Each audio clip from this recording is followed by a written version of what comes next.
प्रख्यात क्रिकेट समीक्षक द्वारकानाथ संझगिरी सरांचं दुर्दैवाने निधन झालं.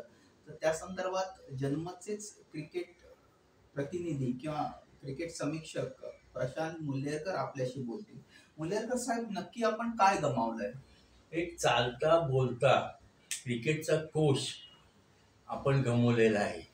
या माणसाला क्रिकेटबद्दल इतकं नॉलेज होतं की तो क्रिकेटवर इतकं अधिकारवाणीने लिहू शकत होता आणि छोट्या छोट्या तसंच तो चित्रपटांवरही लिहू शकत होता.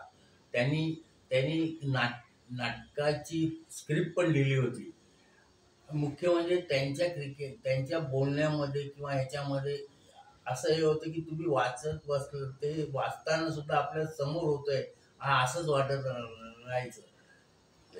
त्यांनी जे जे अनेक पुस्तकं लिहिली, चित्रपटांवर पण लिहिलं, परंतु हो परंतु त्यांचा हे जे नेमकं ते लिहायचे हाच मुद्दा आहे की ते जे नेमकं लिहायचे आणि म्हणजे मुद्दा पकडून लिहायचे, मुद्दा सोडायचे नाही की ते थेट हृदयापर्यंत पोचायचं. आणि ते इतकं सोप्या भाषेत आणि असं ह्याच्यामध्ये ते लिहायचे की आपल्याला आपल्या डोळ्यासमोर होतं याच असंच वाटत होतं. त्यांच्याकडे इतके क्रिकेटचे किस्से होते, त्याचबरोबर त्यांची माहिती इतकी डीप असायची की ते छोट्या छोट्या गोष्टीबद्दलही माहिती द्यायची. एक बोलताना त्यांनी दुसरं उदाहरण इतकं पटकन द्यायचे की आपल्याला आज त्याच्यासारखा खुसखुशीत लिहिणारा माणूस परत मिळणं फार दुर्मिळ आहे. आपण श्रद्धांजली व्यक्त करून इथेच थांबूया. धन्यवाद.